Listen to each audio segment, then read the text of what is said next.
pessoal do Facilitando a Medicina, tudo bom com vocês? Eu sou Cleverson Delvecq e a gente vai para mais uma aula referente à hematologia, essa playlist que estamos fazendo só sobre o estudo do sangue. Então, se eu te ajudar de alguma forma, você quiser receber mais conteúdos, mais videoaulas e participar aqui da nossa comunidade no YouTube, se inscreve no canal, galera. Esse botãozinho vermelhinho que você vê aí embaixo do vídeo, deixa o joinha e vamos ao que interessa. Hoje você já deve ter visto no título, vamos falar sobre os distúrbios ou os problemas relacionados à hemostasia primária, ou seja, distúrbios que acometem a coagulação, o processo de coagulação na hemostasia primária. E galera, quando a gente fala desse conteúdo, o que a gente tem que saber é que esse distúrbio ele pode levar a um comprometimento tanto da quantidade de plaquetas, ou seja, o número dessas plaquetas, como também a gente pode acabar tendo um comprometimento da qualidade da plaqueta, ou seja, a plaqueta vai estar defeituosa. Então lembre-se, quando a gente fala desse defeito, a gente tem que saber que ele pode ser quantitativo, ou seja, compromete o número de plaquetas, ou qualitativo, as plaquetas estarão com problema. Então, o primeiro que a gente pode citar seria as plaquetopenias, onde a gente tem o que? Uma redução do número de plaquetas. E isso acontece por quê, galera? Isso pode acontecer quando eu tenho um comprometimento da medula óssea. Essa medula óssea tem uma mielofibrose, por exemplo, e não está produzindo o número adequado de plaquetas e outras células sanguíneas. Mas também eu posso ter uma destruição de plaquetas, posso ter um sequestro esplênico dessas plaquetas e uma plaquetopenia dilucional.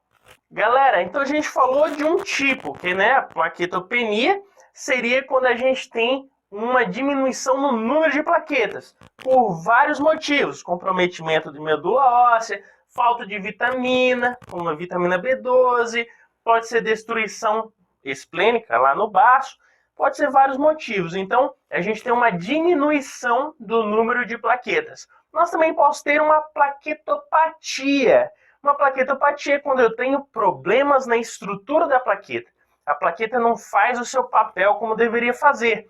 Isso pode ser tanto um problema congênito, como também algo adquirido quando se usa alguns medicamentos, algumas drogas. Então, galera, lembre-se, eu posso ter uma plaquetopenia com redução do número de plaquetas, ou posso ter uma plaquetopatia com algum problema na estrutura dessa plaqueta, e isso vai fazer com que ela não funcione corretamente. E o primeiro tipo de plaquetopenia que a gente pode citar seria relacionada ao uso de heparina. Galera, o que acontece? Esse tipo de problema ele ocorre quando o fator 4, que está presente em plaquetas ativadas, ele acaba se ligando à heparina que foi administrada nesse paciente. Quando isso acontece, nós vamos ter uma ativação do sistema imunológico que vai levar a uma lesão principalmente do endotélio. Lesionou o endotélio, a gente vai ter o quê? Um processo de ativação plaquetária e também de monócitos. E isso vai fazer o quê? A formação de trombos. Então, o uso dessa heparina induz a formação desses problemas, essas lesões endoteliais, e como consequência eu vou ter várias formações de trombos. E se eu formo muito trombo, eu vou acabar perdendo várias plaquetas por essa reação. Agora, o diagnóstico que a gente faz seria por meio de ELISA, e o tratamento seria, obviamente, retirar essa heparina desse paciente, ou seja, se ele está utilizando, eu vou fazer ele parar de utilizar essa heparina, já que está levando a esse problema, essa formação de trombos e etc. Outro problema que a gente pode citar, galera, é a púrpura trombocitopênica imune. Nesse caso, o que vai acontecer? A gente vai ter uma destruição de plaquetas por uma reação autoimune, ou seja, o sistema imunológico está levando a destruição dessa plaqueta. E aqui a gente vai ter um personagem que vai atuar principalmente, que é a IgG, ou imunoglobulina G. E ela vai ter uma opsonização dessa plaqueta que acaba sendo destruída lá no nosso baço. Então, quando a plaqueta passa no baço, ela é destruída e com isso eu vou perdendo plaquetas. Então, galera, lembre-se, nesse tipo de púrpura trombocitopênica imune é uma reação autoimune onde eu vou ter perda de plaqueta. E aqui a gente vai ter tanto um quadro infantil como no adulto. Na criança, no infanto, a gente vai ter, né, vai ver nesse paciente que ele vai ter uma vida normal, né, não vê nenhuma modificação ali presente. E quando acontece esse problema, ele pode acontecer aí após o uso de uma vacina, após um processo de infecção, mas que ele vai se normalizar sozinho, ali pós 6 até 12 meses. E claro, se for algo mais incisivo, algo mais preocupante, a gente usa corticoides, mas ele se resolve sozinho. Agora, galera, no adulto a situação já é mais preocupante. Por quê? Porque ele não vai se resolver sozinho, né? A gente vai ter que fazer um tratamento nesse paciente, uso aí de corticoides, rituximab. Também a gente pode fazer a esplenectomia nesse paciente, já que essas plaquetas estão sendo destruídas no baço. E lembrando que ela pode causar problemas, principalmente, né? Tem uma relação, causar problemas principalmente em mulheres de 20 a 40 anos. Então lembre-se, enquanto no infanto, na criança, ele se resolve espontaneamente, geralmente, no adulto já é algo crônico que eu preciso tratar e fazer uma intervenção.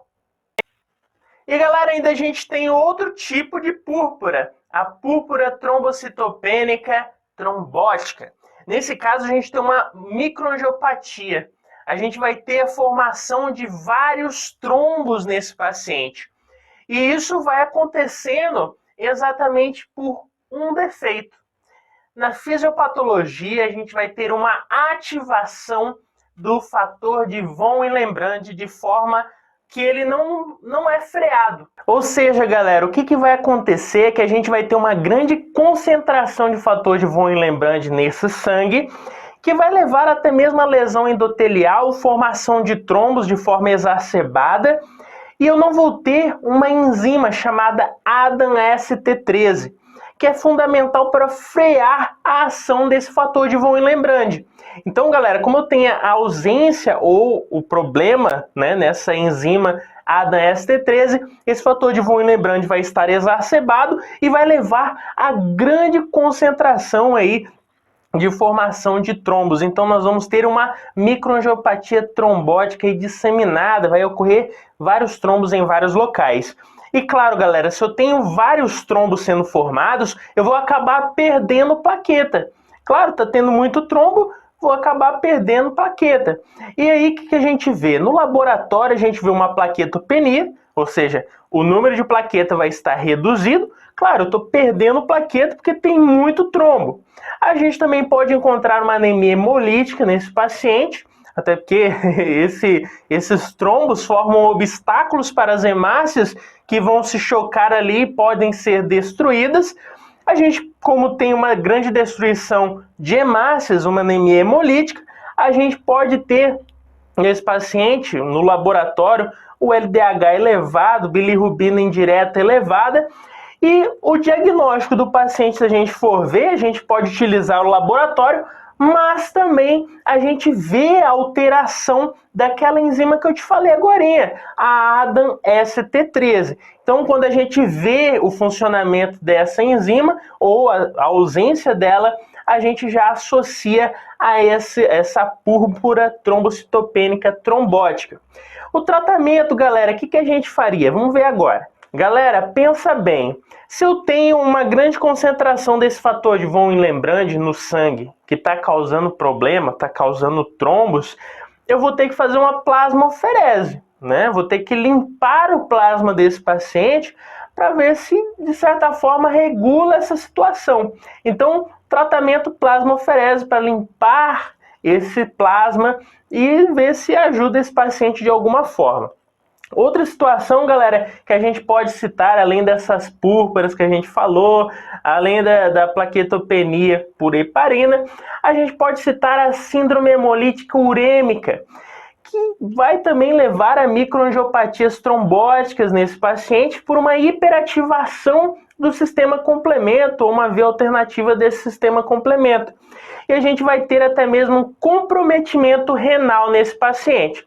Então, pessoal, com isso a gente viu aqui alguns casos que podem levar a esses distúrbios da hemostasia primária, lembrando que elas podem ser quantitativas, ou seja, o número delas vai estar reduzido, ou qualitativas, a estrutura e a fisiologia dessa plaqueta vai estar alterada. Então, pessoal, com isso fizemos mais um resuminho. Se eu te ajudei, deixa seu joinha, se inscreve no canal e vamos continuar os nossos estudos referente ao sangue. Valeu!